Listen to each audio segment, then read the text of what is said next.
Westeros has 7 kingdoms, but the Iron Islands have hundreds. Every ship on the waves is a kingdom, and every captain on his deck is a king. Mainlanders will bow to a man whose only claim is dropping out of the right cunt. But the Ironborn spend their lives at sea. We know that if a captain is weak, his men drown. If he's foolish, his men drown.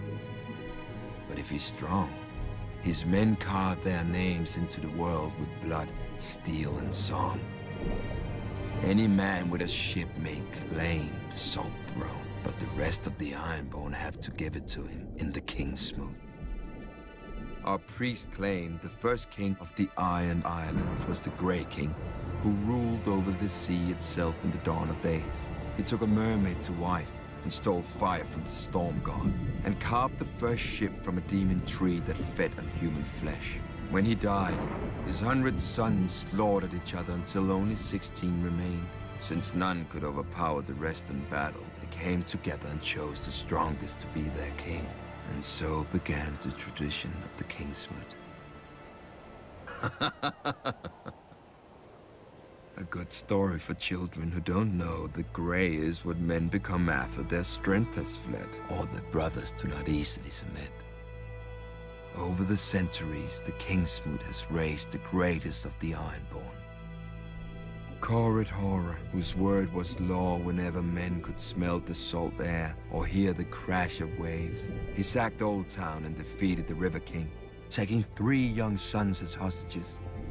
When their father's tribute was late, Corrid cut out their hearts with his own hand. When the father marched for vengeance, Corrid smashed his army and gave this River King to the drowned god.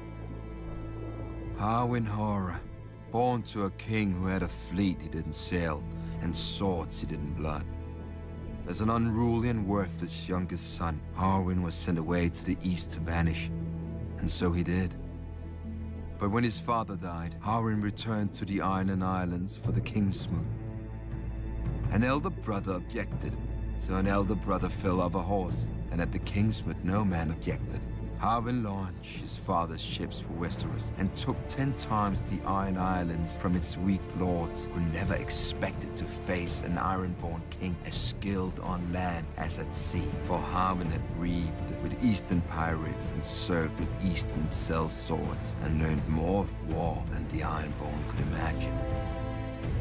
After Aegon and his dragons burned our last king, Harren the Black, and broke our armies, the defeated Ironborn chose my ancestor, Euron Greyjoy, as Lord of the Iron Islands, not king.